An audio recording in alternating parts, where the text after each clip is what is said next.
तो आप सब लोगों का आज के श्रीमद् भागवतम कथा में हार्दिक स्वागत करते हैं हर बार की तरह। और आप सब लोग बहुत सौभाग्यशाली हैं और आपकी वजह से मैं भी बहुत ज़्यादा सौभाग्यशाली हूँ, क्योंकि मुझे भी भगवान की स्पेशल कथाओं के बारे में सुनने का मौका मिल जाता है बताने के बहाने। तो वेरी नाइस थिंग कि आप सब लोगों के साथ में हमको बहुत कुछ मिल रहा है। तो हमारा अभी जो प्रसंग चल रहा है, प्रसंग ये चल रहा है हमारा कि किस प्रकार लास्ट आई थिंक हम लोगों ने जब क्लास किया था बताए थे किस प्रकार उनको जय विजय को श्राप मिल गया था और उसके बाद में जो भगवान है उन्होंने आकर के एक्चुअली माफी मांगी थी सनत और चार कुमारों से और उनको कहा था कि ये हमारे ही है और इनकी गलती मेरी ही गलती है। और उसके बाद में फिर उन्होंने उनको श्राप की, भगवान उन्होंने उनसे प्रार्थना की, फिर सनत कुमार ने भी उनसे प्रार्थना की और फिर संचार कुमार जो है वो चले गए। उसके बाद में भगवान उनको जय विजय को आश्वासन दिए कि आप चिंता मत कीजिए, आप मेरे प्रति क्रूरता का भाव रखोगे, एनवी का भाव रखोगे, लेकिन उसकी वजह से जल्दी से तुम शुद्ध होकर के वापस मेरे धाम में यहाँ पे आप आ जाएंगे। और उसके बाद में जो है वो चले जाते हैं यहाँ से। Just 1 minute.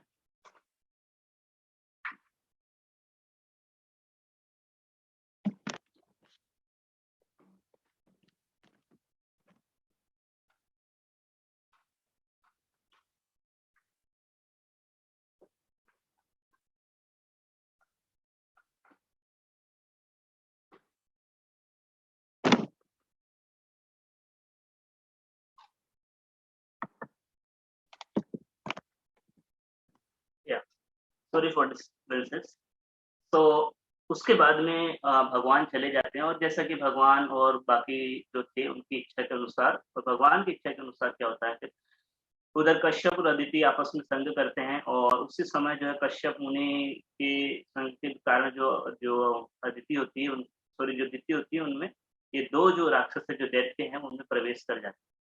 तो जैसे ही प्रवेश करते हैं उनके गर्भ के अंदर, तो तुरंत हम देखते हैं पूरा एक चैप्टर है। कल मैं पढ़ रहा था, मैंने देखा कि पूरा एक चैप्टर दे रखा है कि राक्षस लोगों के जस्ट आने की आशंका हो रही है कि आने वाले हैं 2 बड़े राक्षस। तो उसकी वजह से कितना बड़ा, आपने तो एक-एक डिटेल में हर दिन सुना होगा। मैं तो जस्ट कल इनका ट्रांसलेशन पढ़ रहा देख रहा था कितने अशुभ इनऑस्पिशियस चीजें होना स्टार्ट हो गई हैं। तो दैट इज द पावर, है ना? इससे ही पता चल सकता है, मतलब कि कोई कहते हैं कि फर्क नहीं पड़ता है, बहुत फर्क पड़ता है। देखिए ना, अभी जैसे अगर कोई पॉजिटिव चीज होती है, भगवान जब आते हैं तो तुरंत प्रकृति में एनवायरनमेंट में चेंज आ जाता है, और जब देखते लोग आते हैं तो क्या होता है, पूरे एनवायरनमेंट में भी चेंज आ जाता है। तो उसको हम इस तरह समझ सकते हैं वास्तव में कि अगर हमारे हृदय के अंदर अगर आसुरी भावनाएं आती है तो अपने आप जो है हमारी क्रियाकलाप, हमारा वातावरण, हमारा चाल ढलन, बातचीत सब कुछ चेंज हो जाता है ना? कोई सोचता है कि नहीं, अंदर चाहे बोले हमारे हृदय में कैसी भी भावनाएं हो, बाहर हम अच्छे से बात करें, बाहर कैसे अच्छे से बात करें जब अंदर हृदय में अच्छी भावना नहीं है। तो मैं थोड़ा सोच रहा था, मतलब मुझे लगा कि देखो कितना प्रभाव गिर रहा है। बहुत सारा आपने पूरा एक चैप्टर पढ़ लिया होगा उसके ऊपर। एंड देन उसके बाद में हम लोग ये आज के चैप्टर में देखते हैं कि किस प्रकार जो है वरादेव जो फिर फाइनली वो हिरण्याक्ष और हिरण्यकश्यप को घूमते रहते हैं। हिरण्याक्ष वरुण देव जी के पास जाते हैं, वरुण देव जी बोलते हैं कि तुम चिंता मत करो, भगवान ही तुम्हारा जो है ये जो तुम्हारा गर्व जो है, जिस अहंकार जो इसको चूर करने वाले हैं। और फिर भगवान वरादेव का रूप लेकर के आते हैं और जो पृथ्वी जो डूब गई थी उसको बाहर निकाल के जल ले जा रहे होते उस समय। ये जो कहते हैं इतने बुरे शब्द बोलना चाह रहा था, अब शब्द बोलता है हिरण्याक्ष। किसको बोलता है? भगवान वरादेव को। लेकिन भगवान वरादेव क्या है, क्योंकि अभी पृथ्वी को लेके आए हैं तो उनको वापस अपनी जगह में स्थित करना, और पृथ्वी भयभीत थी और जो भूमि देवी एक तरह से वरादेव की कॉन्सोर्ट्स मानी जाती हैं, तो इसीलिए फिर भगवान उनको पहले स्थापित करना चाह रहे थे अपनी जगह में। तो इसलिए आज के उस कंटिन्यूएशन में आज का श्लोक बता रहा है, वापस में एक बार अनुवाद पढ़ लेता हूँ आज के श्लोक का। तो आज का श्लोक बता रहा है कि किस प्रकार जो है भगवान वरादेव, यद्यपि भगवान असुर के तीर सदृश फेरने वाली दुर्वचनों से पीड़ित हुए, भगवान को बहुत दुख हो रहा था इस प्रकार को जो उन्होंने शब्द बोल रहे थे, लेकिन उन्होंने इस पीड़ा को सह लिया, है ना? और उसके बाद क्या हुए कि वो अपने जो दाढ़ों पे, मतलब उनके जो उनके जो दांत थे, एक्चुअली वास्तव में देखा जाए तो उनके ऊपर जो पक्षी रखी हुई थी उससे बाहर निकल के आ गए। जैसे कि कई बार घड़ियाल या मगरमच्छ जो होता है हाथी पर अटैक करता है, हाथी अपना क्या होता है, टाइम वेस्ट करने की बजाय, क्योंकि अपने हथनी के साथ में, फ्रेंड दोस्तों के साथ में, घर वालों के साथ खेलता रहता है, तो उनके साथ में लड़ाई करने की सोचता है छोड़ो अभी से कौन लड़ाई करेगा। तो क्या करता है, हाथी अपना टाइम बचाने के लिए बाहर निकल के चला जाता है। तो उसी प्रकार बता रहा है, जैसे अगर हाथी जब आनंद लेता रहता है हथनी के साथ में, तो वो घड़ियाल से लड़ाई के मूड में नहीं रहता है। तो उसी प्रकार भगवान जो है जब पृथ्वी देवी को जा रहे थे उनका मूड डिफरेंट था, तो इसलिए वो पहले पृथ्वी देवी को स्थापित करना चाहते थे। तो पृथ्वी देवी को जाकर के वहां पे स्थापित करेंगे, उसके बाद में आगे के श्लोक में हम लोग देखेंगे कि किस प्रकार भगवान जो है क्या करेंगे, भगवान इन सब लोगों का क्या कर देंगे, ये जो राक्षस है हिरण्याक्ष का वध कर। तो आज के इस महत्वपूर्ण श्लोक में 3 बातें हमको सीखने को मिल रही हैं जो प्रभुपाद जी परपट में बता रहे हैं। एक्चुअली बातें 3 नहीं है, बात तो एक ही है, और वो बात इंपॉर्टेंट है कि भगवान तो आत्माराम है। कोई प्रश्न कर सकता है कि भगवान तो आत्माराम है, भगवान सेल्फ सेटिस्फाइड है, भगवान को किसी चीज की जरूरत पड़ती नहीं है, या भगवान को किसी चीज का प्रभाव गिरता है। तो फिर आज के श्लोक में ऐसा कहा गया है लेकिन कि भगवान जो है पीड़ित लगी, भगवान को पीड़ा हुई इस प्रकार के दुर्वचन बोलने से। तो ये लाइन और ये शब्द बहुत बड़ा हमको होप देता है, एक बड़ी आशा देता है। ये क्या आशा देता है, ये आशा देता है जो लोग कहते हैं कि मतलब भगवान को क्या कहते हैं ना, भगवान को कुछ फर्क नहीं पड़ता है, भगवान तो आत्माराम है। तो यहाँ पे 2 चीजें तो नहीं, आत्माराम होते हुए भी भगवान क्या है, भगवान जो है, आप भगवान को जिस प्रकार रेसिप्रोकेट करते हो, जिन भावनाओं से आप भगवान से बात करते हैं, भगवान उस हिसाब से रेसिप्रोकेट भी करते हैं। आज के श्लोक में हम लोग देख रहे हैं कि किस प्रकार जो है हिरण्याक्ष ने जब दुर्वचन बोले तो भगवान को अच्छा नहीं लगा। तो इसका मतलब ये है कि भगवान में भी इमोशंस हैं। लोग कह रहे हैं कि बाहर भगवान में कोई इमोशंस नहीं होते हैं, लेकिन ऐसा नहीं है, भगवान के अंदर भी भावनाएं होती हैं। अरे अगर भगवान में भावनाएं नहीं होती तो भगवान के इतने इतने सारे भक्तों ने प्रार्थनाएं क्यों कर रहे हैं भगवान से, और फिर क्यों हम देखते हैं कि भगवान की जब प्रार्थना की जाती है भगवान प्रसन्न भी हो जाते हैं। तो इस बातों से पता चलता है कि वास्तव में जो भगवान है उनमें अंदर भी भावनाएं हैं। भगवान, पहली बात तो ये पता चलती है कि व्यक्ति हैं, क्योंकि किसी में भावना आना, किसी में एंगर आना, ये सब चीजें व्यक्ति की बात है। अगर जैसे मारवाड़ी लोग बोलते हैं निराकार है तो वो संभव है। अगर भगवान निराकार होते तो उनमें भावनाएं होने का सवाल ही नहीं उठता। तो पहली चीज हम यहाँ पे ये क्लियर करते हैं कि चलो इसको समझने का प्रयास करते हैं कि इसको कैसे समझेंगे। तो 2 चीजें हैं कि भगवान की अगर वास्तव में भावनाएं हैं तो 2 कार्य हो सकते हैं, या तो कोई भगवान को गलत शब्द बोलता है, और दूसरा होता है ये भगवान को कोई प्रार्थनाएं करता है। तो इससे एक बात ये प्रूव हो रही है। क्या बात प्रूव हो रही है कि अगर भगवान को कुछ गलत शब्द बोलने पर भगवान को पीड़ा अनुभव हो रही है, तो भगवान को अगर कोई अच्छे शब्द बोलेंगे तो उनको अच्छा भी लगेगा। सही बात है, बिल्कुल, पॉइंट टू नोटेड। तो इसका मतलब है कि जो भगवान के जो भक्त हैं, जब भगवान से प्रार्थनाएं करते हैं तो मतलब भगवान उनकी प्रार्थनाओं से संतुष्ट होते हैं। बिल्कुल सही बात है। तो कोई प्रश्न कर सकता है कि भगवान तो आत्माराम है, तो फिर भगवान को पीड़ा कैसे हो सकती है, या किसी ने भगवान की प्रार्थना कर ली तो भगवान को आनंद कैसे आ सकता है। तो इसके उत्तर में आप लोग क्या बोलना चाहेंगे, क्योंकि इस प्रकार का प्रश्न कई बार पूछा जाता है। कुछ लोग कहते हैं क्या जरूरत है भगवान को प्रार्थना करने की, हाँ, भगवान तो सब समझते हैं, सब जानते हैं, है ना। और क्या कहते हैं ना, प्रार्थना करने से ऐसा थोड़ा है हमको भगवान को, क्या कहते हैं लोग, कुछ लोग ये बोलते हैं हमको भगवान को रिश्वत थोड़े ना दे रहे हैं कि प्रार्थना करेंगे फिर ये सब चीजें कर लेंगे, है ना। भगवान तो सब देख रहे हैं, जो करना होगा जो कर देंगे। तो आप लोगों को क्या बोलना है इसके बारे में, आप लोग बताइए। हाँ, कि भगवान तो आत्माराम है, भगवान को पहली बात तो गलत शब्द बोलने पर पीड़ा कैसे हो सकती है, और दूसरी बात अगर भगवान को पीड़ा हो रही है तो कैसे हो सकती है, दूसरी बात अगर भगवान प्रार्थनाएं सुन रहे हैं तो वो कैसे सुन रहे हैं, क्योंकि भगवान सबके लिए समभाव है। तो अभी आप कैसे समझाएंगे, कौन बताना चाहेगा आप में से? यस, थोड़ा बहुत कुछ बताना चाहेंगे, कुछ भी आइडिया हो आपको, कुछ भी पता हो लिटिल बिट, क्योंकि इस प्रकार हमको सोचना चाहिए। इस प्रकार हम बताते हैं तो क्या हमारा थोड़ा बुद्धि जो है खुलता है ना। यस। हाँ, हरि हरि बोल प्रभु जी। हम बार बार पढ़ते हैं कि we are part and parcel of the lord. तो हम जो पार्ट है तो हमको इतना होता है, खुशी भी होती है, डिसअपॉइंटमेंट भी होती है, एंगर भी होता है। तो if you are part and parcel of the lord तो लॉर्ड को भी ये होना ही चाहिए, बिकॉज ये क्वालिटीज उनमें भी है। हाँ, बहुत अच्छा है, ये भी एक बहुत अच्छा पॉइंट बताया इन्होंने कि अगर हमारे में कोई गुण है तो भगवान में तो होना ही पड़ेगा, नहीं तो भगवान में अगर नहीं होगा तो हमारे में कहाँ से आते। तो that is very nice point, बहुत अच्छा है। यस, और बताइए, और कौन बताना चाहेगा? ठीक है, चलो, तो मैं बता रहा हूँ। तो ये बहुत अच्छा बताया कि पहला पॉइंट तो ये भी हो गया, बहुत अच्छा माता जी ने बताया कि क्या कहते हैं ना, क्योंकि भगवान के हम पार्ट एंड पार्सल है, तो भगवान में अगर वो भावना है तो हमारे में भावना हो सकती है। और दूसरा पॉइंट ये है कि ऑल दो भगवान तो आत्माराम है ना, भगवान को किसी के बुरे वचनों से फर्क पड़ता है। जैसे हो सकता है हमको तो फर्क भी पड़ जाए, मान लो कि हमको कोई गलत शब्द बोलेंगे तो हमको फर्क भी पड़ जाता है, लेकिन जब भक्त ऊपर हायर लेवल पे चले जाते हैं उनको वो भी नहीं पता। अरे हम तो देखते हैं जब शुद्ध भक्त जो इस पृथ्वी में रहते हैं, जो शुद्ध भक्त, उनको जब कोई कुछ गलत शब्द बोल देता है उनको प्रभाव नहीं गिरता है, तो भगवान को कैसे प्रभाव गिर सकता है गलत शब्द बोलने से। तो वास्तव में ये जो पीड़ा है, ये पीड़ा इसलिए अनुभव की जाती है भगवान की, क्योंकि भगवान देखते हैं कि अगर ये बद्ध जीव मेरे प्रति गलत व्यवहार करेगा, गलत चीजें बोलेगा, तो इस बद्ध जीव का उद्धार कैसे होगा। अरे जैसे जब चैतन्य महाप्रभु बोल रहे थे, जो चैतन्य महाप्रभु का संन्यास लेने का यही एक कारण था। चैतन्य महाप्रभु जब बहुत ही उच्च भाव के अंदर थे, और जब वो रास्ते में चलते चलते उच्च भाव में मग्न होने की वजह से गोपी गोपी नाम पुकार रहे थे, तो वहां पे जो बाकी जो ब्राह्मण के जो लड़के थे, वो उनको देख के कह रहे थे कि अरे आप गोपी का नाम क्यों ले रहे हैं, आपको तो कृष्ण कृष्ण का नाम लेना चाहिए। तो इस प्रकार वो चैतन्य महाप्रभु को निंदा करने लगे, क्रिटिसाइज करने लगे, उनमें कमी निकालने लगे। तो चैतन्य महाप्रभु गुस्से होकर उनके पीछे दौड़े। तो चैतन्य महाप्रभु क्यों दौड़ रहे हैं उनके पीछे, क्योंकि चैतन्य महाप्रभु को प्रभाव नहीं पड़ रहा है कि बच्चों ने कुछ बोल दिया इसलिए। चैतन्य महाप्रभु फिर फाइनली अद्वैत आचार्य के पास में आकर के चैतन्य चैतन्य में सेक्शन है जहाँ पे बताते हैं, चैतन्य महाप्रभु कहते हैं कि क्या कहते हैं ना, बाढ़ जो है वो भी खेत को खा रही है। कहने का मतलब कि अगर खेत की रक्षा करने के लिए बाढ़ बनाई थी, लेकिन बाढ़ ही खेत को खा जा रही। तो चैतन्य महाप्रभु दूसरे शब्दों में बोलना चाह रहे थे कि मैं तो यहाँ पे, मेरा कार्य था, मैं यहाँ पे उद्धार करने आया हूँ लोगों का, लेकिन अगर यही लोग जिनका मैं उद्धार करना है, वही लोग अगर मेरे प्रति अपराध करेंगे, तो फिर इनका उद्धार कौन करेगा। इसलिए फिर चैतन्य महाप्रभु बोलते हैं कि वो अद्वैत आचार्य, अब मुझे क्या करना पड़ेगा, अब मुझे संन्यास ग्रहण करना पड़ेगा, क्योंकि जब मैं संन्यास लूंगा तो हर सन्यासी का सम्मान किया जाता है, चाहे फिर वो कैसा भी हो, क्योंकि संन्यास ले लिया मतलब एक तरह से एक्सटर्नली उसने वैराग्य धारण कर लिया है, तो इसलिए हर व्यक्ति उसका सम्मान करता है।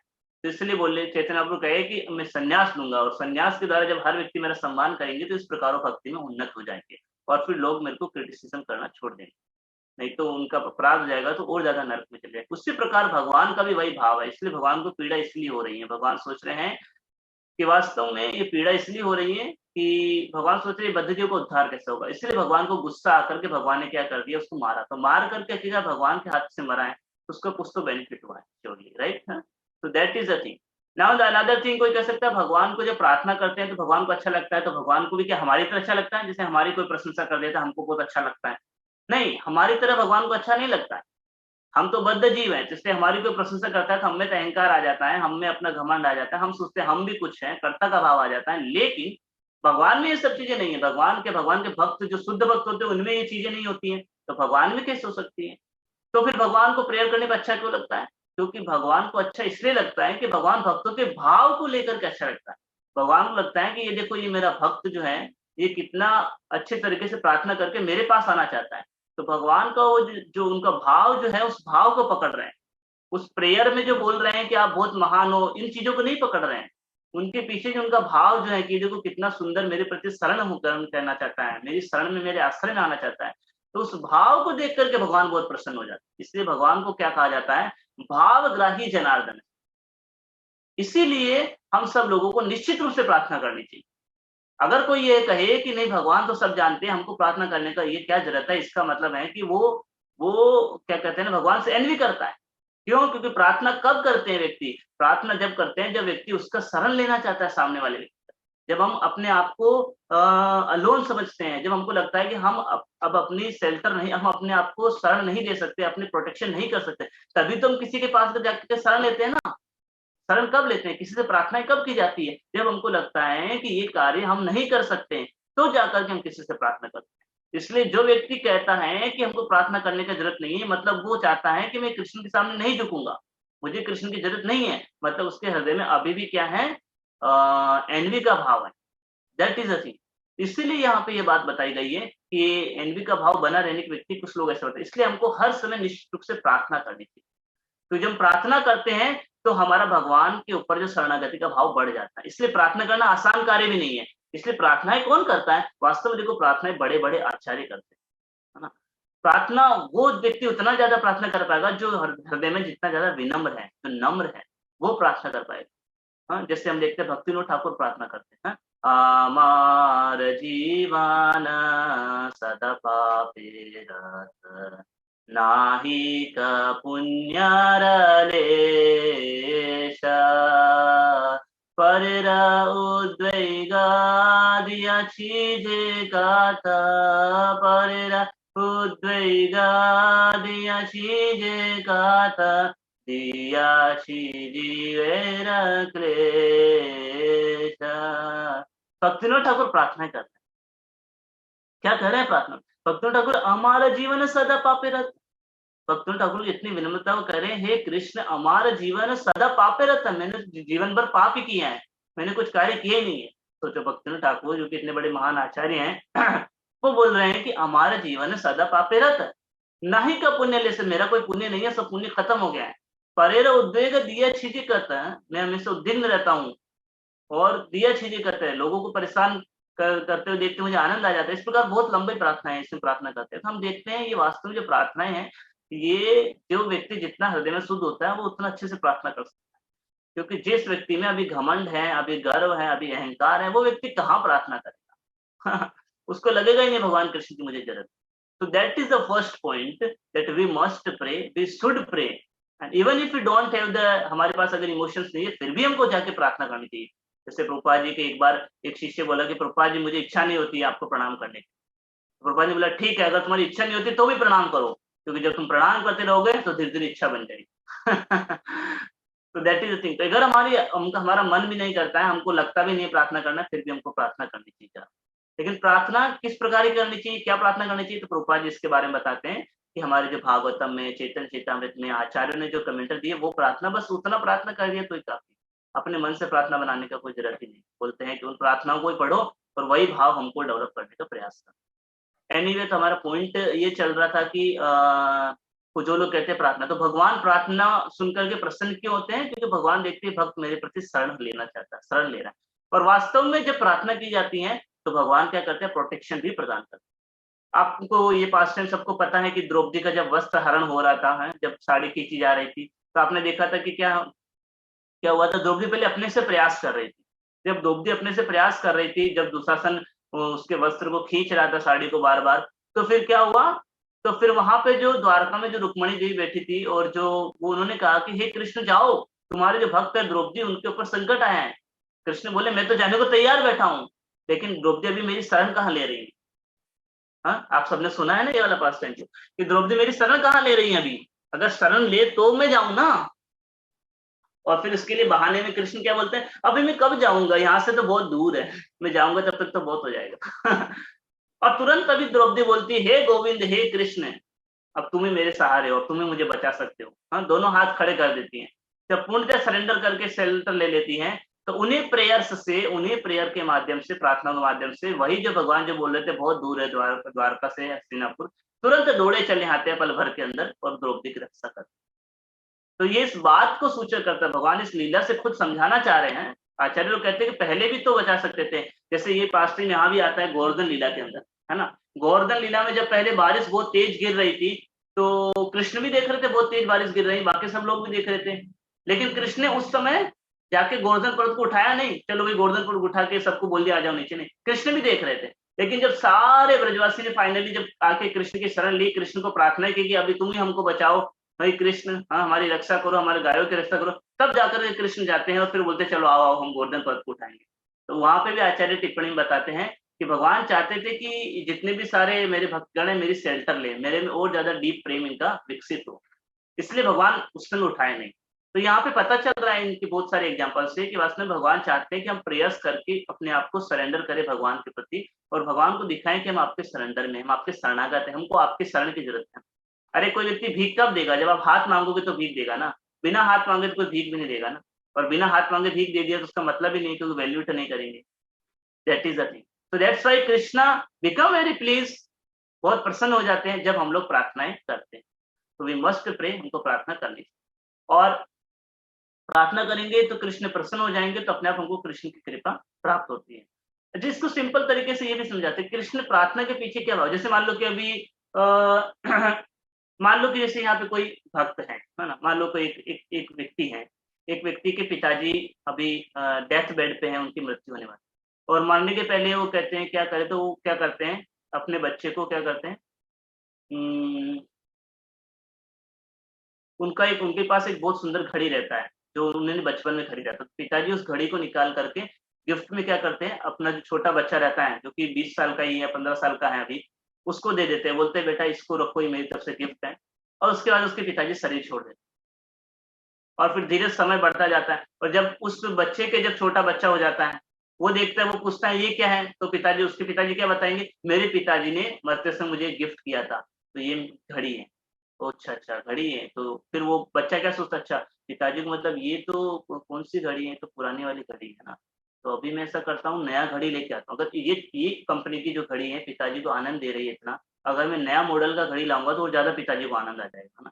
ये तो वैसे भी पुरानी है, तो क्या 1000-2000 रुपए की हो गया। पुराना मॉडल आपको पता होगा कौन सा पुराना मॉडल आता था, पहले सोनाटा का ये सारा पुराना मॉडल आता था।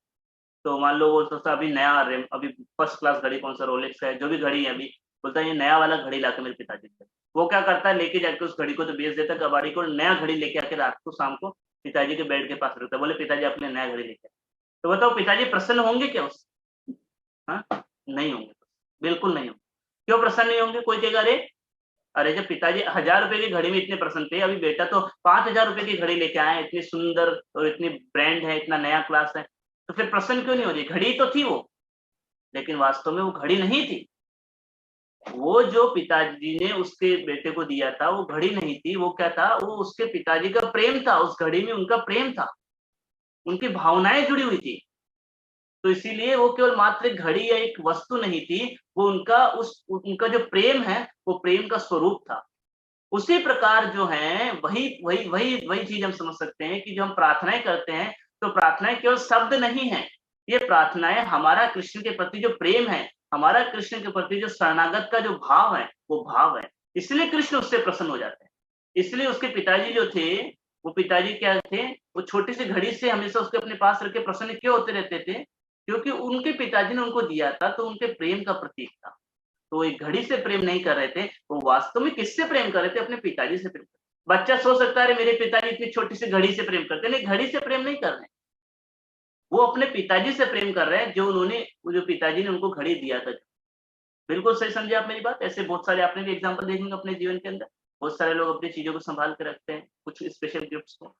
तो that is not just gift. हाँ, जैसे मान लो एक बच्चा आता है, एक पिताजी मान लो को दो एक अपना मल्टी स्टार कंपनी में काम करते हैं, आज पिताजी का जन्मदिन है, और बच्चा क्या करता है, पिताजी से 100 रुपए लेके जाता है बाहर, या 500 रुपए लेके जाता है, एक सुंदर केक ला के रख देता है, और पिताजी के लिए उसको केक काटता है। पिताजी बहुत प्रसन्न हो जाते हैं। क्यों प्रसन्न हो जाते हैं? क्या ये केक खाने से प्रसन्न हो जाएंगे पिताजी?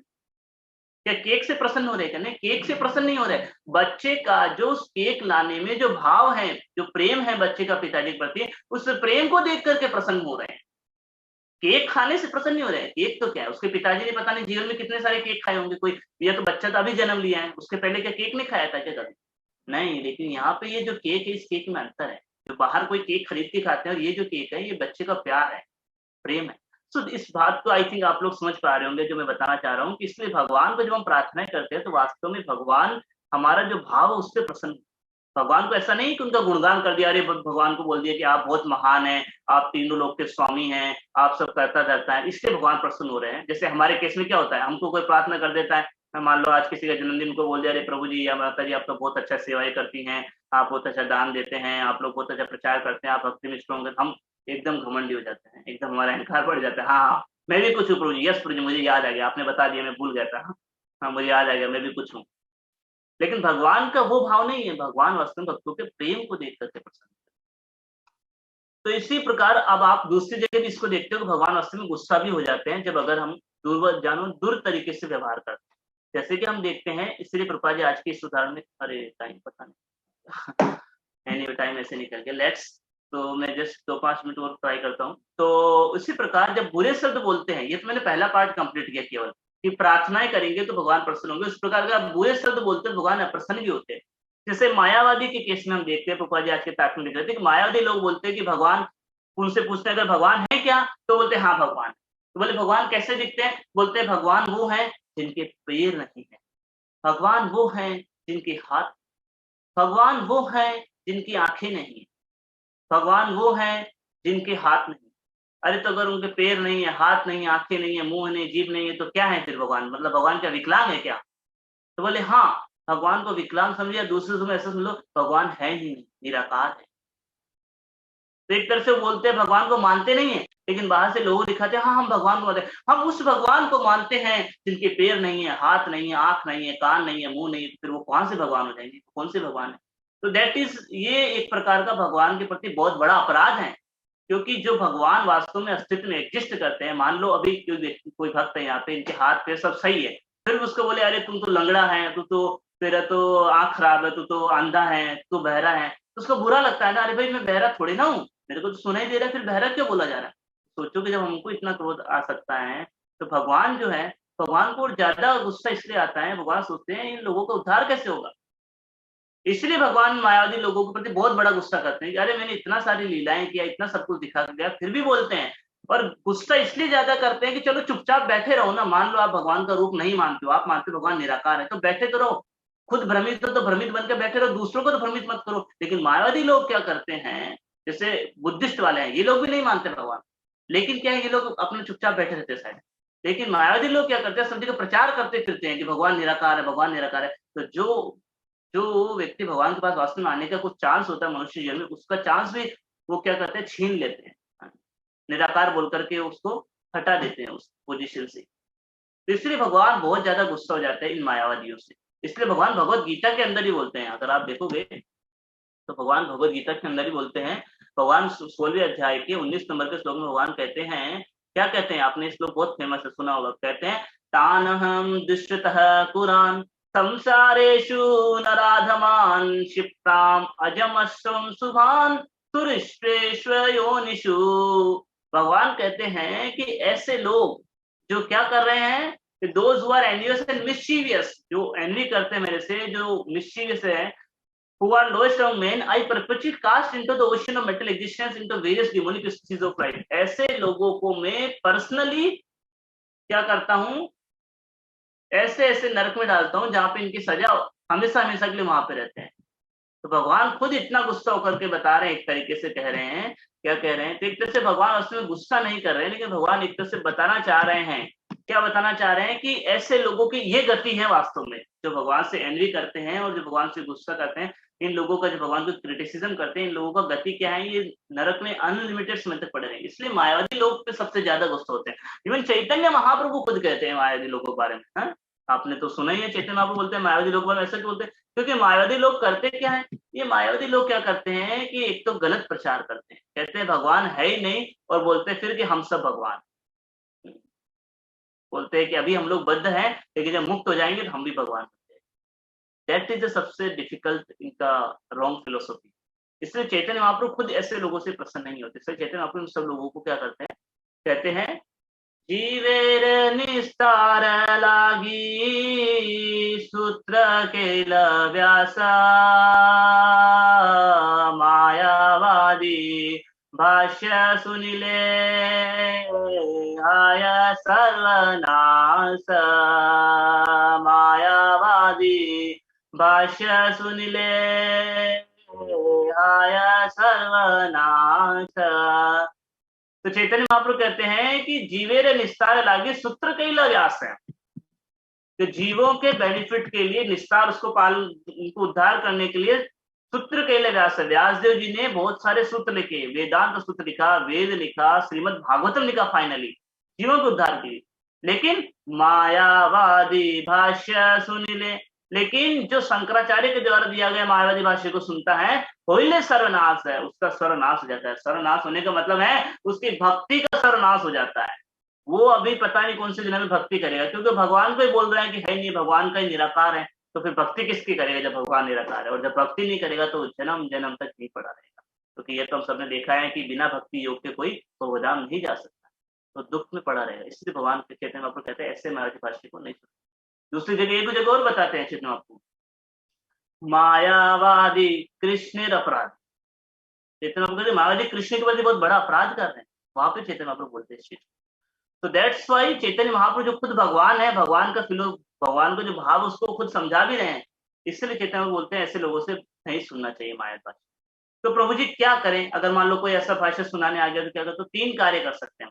क्या कर सकते हैं, या तो उसको डिफीट कर दो आप, डिफीट नहीं कर सकते हैं तो क्या करें, उसको जीभ काट लो, तो गलत बोल रहा हूँ इसलिए। वो नहीं कर सकते तो क्या करें, वापस चले जाओ वो जगह छोड़।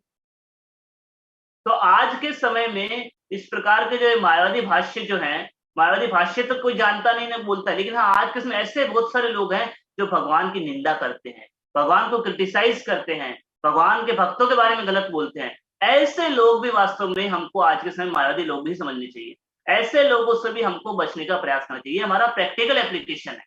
हाँ? अभी वो मायावादी लोग नहीं रहे उतने, लेकिन वास्तव में ऐसे लोग बहुत सारे को संसार मिलेंगे जो नास्तिक हैं, जो भगवान की निंदा करते हैं, भगवान को बुरा भला बोलते हैं, भगवान के बारे में गलत चीज का प्रचार करते हैं, भक्तों के बारे में गलत बोलते हैं। ऐसे लोगों से हमको क्या करना चाहिए, या तो उनको डिफीट कर देना चाहिए समझा करके, प्रयास करो समझाने का, अगर समझ पा रहा सुन रहा आपकी बात अच्छी बात, लेकिन आपको लगता है कि बस वो बोलने ही आया है, वो सुनने नहीं आया है, तो फिर क्या करना चाहिए। जीव तो कलयुग में हम काट नहीं सकते किसी का, ऐसे व्यक्ति को हमको तुरंत वहां से निकल जाना चाहिए। हरे कृष्णा बोल के बहाना बना करके ऐसे जैसे नहीं, क्यों, एक तो अपना बेनिफिट हो जाएगा, हम कुछ गलत चीज नहीं सुनेंगे, हमारी चेतना गलत नहीं होगी, क्योंकि हम भी उतने बड़े महान भक्त नहीं है कि हम सब कुछ सुने और हमारी चेतना स्थिर है। तो इसलिए हमको ऐसे, नहीं तो क्या हमने कुछ सुना हम बोल देंगे, वो बुला रहे यूट्यूब पे आपने देखा नहीं, उसने ये बोला, तो हम भी फिर वापस आकर देखेंगे, अरे हाँ अच्छा यूट्यूब पे क्या हो गया, क्या देखा था, तो हम फंस सकते हैं। इसलिए हमको बचने के बाद, दूसरा अगर हम खड़े रहेंगे तो और ज्यादा बोलता रहेगा भगवान के बारे में, तो उसका और ज्यादा भगवान के प्रति अपराध बढ़ता रहेगा, तो क्या होगा, तो और ज्यादा भगवान से दूर होता जा रहा है। इसलिए अगर हम चले जाएंगे तो कम से कम शांति से वो बैठ तो जाएगा, 2-5 लाइन बोल के निकल जाएगा। हम खड़े रहेंगे तो और बोलता रहेगा। तो दैट्स वाई उसको बचाने के लिए और हमको अपने आप को बचाने के लिए इस जगह को छोड़ देना चाहिए, ये हमारे शास्त्रों में बताया गया सोल्यूशन।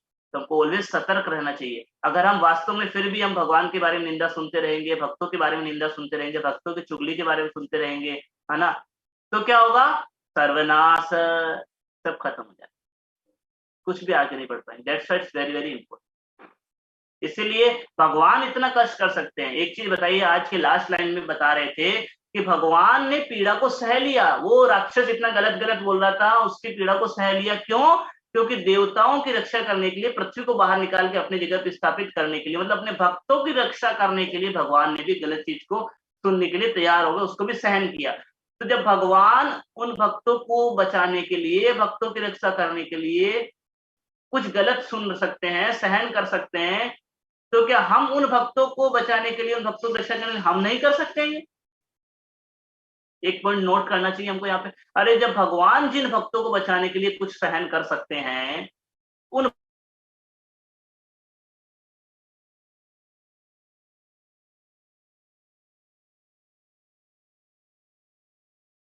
सोचिए, और अगर भगवान जिन भक्तों के लिए सहन कर रहे हैं और हम उन भक्तों को परेशान करेंगे, तो हमारा क्या गति होगा, फिर हम सोच सकते। अरे भगवान जिन भक्तों की रक्षा करने के लिए भगवान सहन कर रहे हैं ऐसे राक्षस के मुख से गलत शब्द, और हम उन भक्तों को कुछ भी परेशान करेंगे, उनकी निंदा करेंगे, कुछ गलत बोलेंगे उनके बारे में, तो हमारी क्या हालत होगी। Just try to think about, हम भक्ति में सब कुछ खत्म कर देंगे। इसलिए ये बहुत, तीसरा पॉइंट बहुत इंपॉर्टेंट है हमारे लिए नोट करने के लिए, कि हमको ऐसे व्यक्तियों की, किसी भक्त की निंदा नहीं करनी। चाहे भक्त में कमी हो, आपको क्या करना है, भक्त में कमी है तो आप थोड़े ना उसके गुरु बने हो, बैठे हो, हम थोड़े ना गुरु हैं कि उसको सुधार रहे हैं, और न वो आपकी बात सुन के सुधर जाएगा। तो हम काहे को कमेंटबाजी करें, हम क्यों चुगली करें, हम किसी पर, तो प्रयास करना चाहिए। ये आसान कार्य नहीं है, लेकिन प्रयास तो कर सकते हैं ना हम लोग, कि किसी भक्त का आज मैं निंदा सुनूंगा, न आज मैं किसी बार निंदा करूंगा, ऐसा कुछ प्रण लेना चाहिए हमको। चलो एक दिन के लिए कम से कम मैं किसी भक्त का निंदा नहीं सुनूंगा, किसी भक्त के बारे में कुछ बोलूंगा। प्रयास करो, हो सकता है आपका 1-2 बार, उससे कम से कम ये तो अगर डेली आप 15 लोगों के बारे में गलत बोलते हैं, 15 लोगों के बारे में सुनते हैं गलत, कम से कम इस बहाने आप 1-2 बार लोगों के बारे में सुनेंगे, ऐसा प्रण लेंगे तो कम से कम, तो ऐसा प्रयास कर सकते हो। और धीरे धीरे आप प्रयास करने, बता रहा हूँ, हैबिट बन जाएगी फिर आपकी। आप एक दिन प्रयास करो ऐसा, फिर अगले दिन फिर ट्राई करो कि आज भी मैं किसी भक्त के बारे में कुछ गलत नहीं बोलूंगा, गलत नहीं सुनूंगा, बस कल सुन लूंगा, आज नहीं सुनूंगा। तो जो कोई भक्त आपको गलत बताना है, बोलो आज मैंने थोड़ा प्रण लिया है, किसी भक्त के बारे में कुछ गलत बोलूंगा नहीं, न सुनूंगा, आप मुझे कल आके बताना। इस प्रकार अगर आप लेंगे तो धीरे धीरे हमारी हैबिट्स तो चेंज जाएगी। और मैं बता रहा हूँ, वास्तव में हम सब लोगों को वास्तव में सब प्रयास करना चाहिए। ये इस भक्ति का सबसे बड़ा नुकसान यही है हमारा, बस। भक्ति बहुत आसान है, बहुत जल्दी से हम भक्ति प्रोग्रेस कर सकते हैं। यही दिक्कत है हमारी, कि भगवान जिन भक्तों को प्रचार करने के लिए, हेल्प करने के लिए उस गोलोक धाम से यहाँ पे आ जाते हैं, उनकी रक्षा करने के लिए भगवान सहन करने को तैयार होते हैं, हम उन्हीं को ही हरि बोल करते हैं, हम उन्हीं को कुछ गलत शब्द बोल देते हैं, उनकी निंदा कर देते हैं, उनके बारे में गलत बातें कर देते हैं। अब भक्त मतलब यहाँ पे शुद्ध भक्ति बात नहीं कर रहा हूँ मैं, भक्त मतलब कोई भी भक्त जो हमारे साथ में रहता है, जिसने हरे कृष्ण के चैंटिंग स्टार्ट किया है, एवरीवन इज अ डिवोटी। हमको पता नहीं है ना कौन कब जाके कहाँ पे कैसा भक्त बनेगा। हमको अभी लगता है ये तो 2 माला कर रहा है, हो सकता है हम यहीं पे रह जाएंगे बहुत जगह, हो सकता है भगवदाम के चला हो जाए, हमको थोड़ा ना पता है ना कोई पिछले जन्म में कितना भक्ति करके आए। That's why we should never criticize any Vaishnava, any devotees. It's very very important. और अगर हम वास्तव में ऐसा कर लेंगे तो कृष्ण कितने प्रसन्न हो जाएंगे। सोचो जब कृष्ण देखेंगे, अरे देखो इस वक्त जैसे एक बार का पार्श्वी माता को याद है, एक बार प्रभुपाद जी के टाइम में प्रभुपाद जी के 2 शिष्य थे, तो प्रभुपाद जी के एक शिष्य जो है वो प्रभुपाद जी से मिलना चाह रहे थे, लेकिन समहाउ अदर कुछ मिलने नहीं दे रहे थे, कुछ बात हो गई थी। तो प्रभुपाद जी के दूसरे जो शिष्य थे वो आपस में, वो एक वहां पे खड़े थे, तो आपस में कुछ लड़ाई झगड़ा होता है, दूसरे शिष्य ने पहले शिष्य को एक चाटा लगा दिया जोर से। तो जब इस प्रकार का चाटा लगाया तो दूसरे शिष्य ने क्या किया, फिर कुछ नहीं, वो वहीं पे दूसरे शिष्य जो प्रभुपाद जी के दूसरे शिष्य थे वहीं पे चुपचाप बात को वहीं पे शॉर्ट आउट करके डाउन कर दिया, कुछ नहीं बोले, किसी को कुछ बताए नहीं। लेकिन बाद में एक तीसरा भक्त जो वहां पे खड़ा था, जिसने देखा कि इस भक्त ने उस भक्त की पिटाई की है, वो जाकर के उनको जाके बताते हैं प्रभुपाद जी। क्या कहते हैं, कहते हैं कि इस भक्त ने ऐसा किया। तो प्रभुपाद जी फिर उस भक्त को बुलाते हैं जिसने पिटाई किया, उसको बोलते हैं तुमने बहुत गलत किया, तुमने वैष्णव के साथ में ऐसा किया, तुमको बहुत, ये प्रभुपाद जी उनको बहुत समझाते हैं, उनको बताते हैं कि ऐसा नहीं करना। तो फिर प्रभुपाद जी दूसरे भक्त को बुलाते और कहते हैं कि क्योंकि तुमने इसको सहन किया है, तो वास्तव में तुम जो अगर इसी प्रकार तुम इस चीज को सहन करते रहोगे तो बहुत ही जल्द तुम आगे जाकर या भक्ति में बहुत उन्नति करोगे, बहुत प्रोग्रेस। तो प्रभुपाद जी जब प्रसन्न हो सकते हैं, प्रभुपाद जी देखते कि देखो मेरे एक शिष्य ने दूसरे शिष्य को सहन कर लिया, प्रभुपाद जी जब प्रसन्न हो सकते हैं तो कृष्ण कितने प्रसन्न होंगे। Try to think about this. अगर कोई भक्त ने हमको कुछ गलत बोला, हमारे साथ में कुछ गलत व्यवहार किया, अगर हमने सहन कर लिया, कृष्ण कितने प्रसन्न होंगे। सोचिए प्रभुपाद जी कितने प्रसन्न होंगे। ये तो प्रैक्टिकल एग्जांपल है, जीवंत उदाहरण है, प्रभुपाद जी ने दिया, कितने प्रसन्न हो गए थे। तो अगर वास्तव में इस संस्था में रहकर के हम किसी ने, मान लो उनका गलती, हमारा गलती नहीं है, फिर भी किसी ने हमको कुछ बोला, हमने सहन किया, हमको प्रयास करना चाहिए। अगर हम ऐसा करेंगे तो कृष्ण बहुत प्रसन्न हो जाएंगे और कृष्ण फिर अपनी स्पेशल मर्सी देंगे हमारे। तो we should try for this. तो कंक्लूजन के अंदर हम बस इतना सा बात कर सकते हैं। पहली चीज हमने बात किया कि हमको प्रार्थनाएं करनी चाहिए, निश्चित रूप से करनी चाहिए। प्रार्थना वही कर सकता है वास्तव में जो जितना ज्यादा विनम्र होता है। तो इसलिए प्रार्थना करना एक वो बात नहीं है कि जो लोग मतलब असहाय लोग हैं वो लोग प्रार्थना करते हैं, ऐसा नहीं है। प्रार्थना ऐसा जरूरी नहीं है प्रार्थना करने के बाद व्यक्ति निठल्ला बैठ जाता है, नहीं, प्रार्थना करने के बाद भी अपनी सारी सेवाएं करता है, लेकिन प्रार्थना करने के द्वारा वो बताना चाहते हैं कि भगवान, ऑल्दो मेरे में जो भी मैं सेवा कर रहा हूँ बट फिर भी मेरे में कैपेबिलिटी नहीं है, आखिरकार शक्ति तो आपसे आ रही है। तो प्रार्थना करके हम अपना सरेंडर भगवान को दिखाते हैं, इसलिए भगवान प्रसन्न होते हैं प्रार्थना करने। इसलिए प्रार्थना क्या करें, तो सिंपल हमारे आचरण जो प्रार्थना की उनको करनी चाहिए। दूसरी बात ये कि इसी प्रकार अगर हम लोग गलत शब्द बोलते हैं भगवान के बारे में, वैष्णव के बारे में, तो उसका प्रभाव गिरता है, ये ध्यान रखना। अगर भगवान के बारे में गलत से बोलेंगे, हम भगवान के भक्तों के बारे में गलत से बोलेंगे, भगवान को तकलीफ होगा, वैष्णव को तकलीफ होगा नहीं होगा, भगवान को जरूर तकलीफ होगा। आज के इस उदाहरण से देख सकते हैं, भगवान में भी सेंटिमेंट्स सेंस होते हैं, इमोशंस होते हैं।